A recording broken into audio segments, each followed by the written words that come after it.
चलिए स्टूडेंट, हम लोग क्वेश्चन नंबर 8 को हल करते हैं। देखिए 8 नंबर में क्या कहा जा रहा है, उस एपी के प्रथम 51 पदों का योग ज्ञात कीजिए जिसके दूसरे एवं तीसरे पद क्रमशः 14 एवं 18 हैं। हमें देखिए श्रेणी का दूसरा पद दिया गया है। दूसरे पद को हम लोग किससे दिखाते हैं, A2 से। तो A2 का मान कितना है, 14 है। तीसरे पद को किससे दिखाते हैं, A3 से। और A3 हमारे पास देखिए कितना है, 18 है। ठीक स्टूडेंट, और हमें एपी के n पदों का योग निकालना है। n पदों का योग निकालना है। n का मान देखिए कितना है, 51 है। अब स्टूडेंट जरा सा आप लोग दिमाग लगाइए। दिमाग क्या लगाना है, देखिए हमें A2 A3 दिया है, तो यहाँ से हम सर्वांतर निकाल सकते हैं। सर्वांतर कैसे निकालते हैं, देखिए हमारे पास श्रेणी का प्रथम पद होता है, द्वितीय पद होता है, तृतीय पद।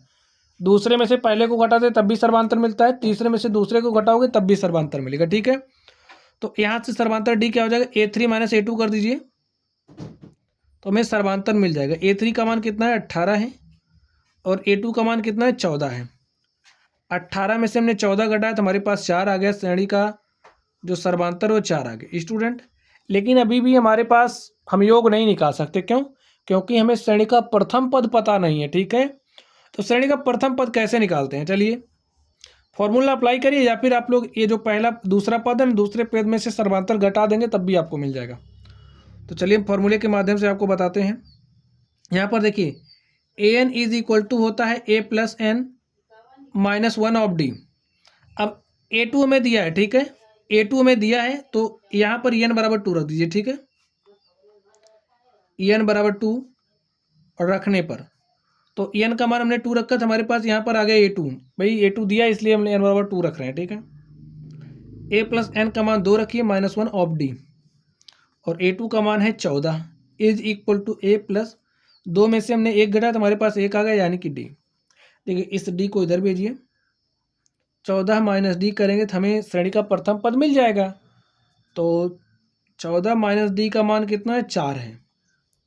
तो देखिए a बराबर कितना आ गया, 10 आ गया। तो जो हमारा श्रेणी है, श्रेणी का प्रथम पद हमारे पास आ चुका है, और हमें प्रथम 51 पदों का योग निकालना है। ठीक है, तो श्रेणी बना ले आपको समझाने के लिए। चलिए हमारी जो एपी होगी कुछ इस तरीके से होगी। देखिए पहला पद 10 है, दूसरा पद 14 है, तीसरा पद 18 है, और इसी तरीके से हम लोग अगला पद भी निकाल सकते हैं।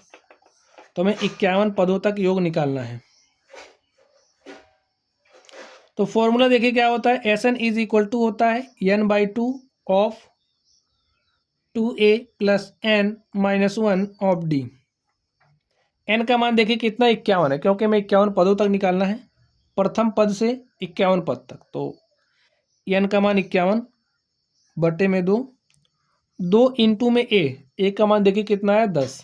यहाँ पर 10 से हमने मल्टीप्लाई किया, प्लस n का मान 51 है माइनस 1 ऑफ डी, और d का मान 4 है। 51 बटे में 2, 2 गुणे 10 किया, 2 दाम 20 हो गया, प्लस 51 में से हमने 1 घटाया तो हमारे पास 50 आया, और 50 को 4 से मल्टीप्लाई किया तो 50 चौके 200।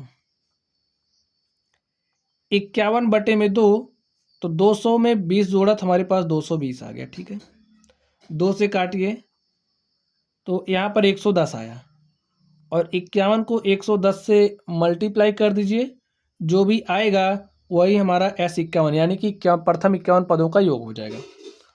तो लिख दीजिए, मल्टीप्लाई करिए। देखिए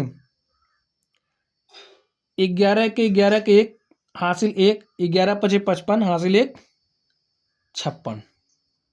तो हमारे पास कितना आ गया, 5610। ठीक स्टूडेंट, यही हमारा क्या हो गया, प्रथम 51 पदों का योग। बस हो गया, हमने इसको हल कर लिया है। लिख दीजिए, आता है दी गई एपी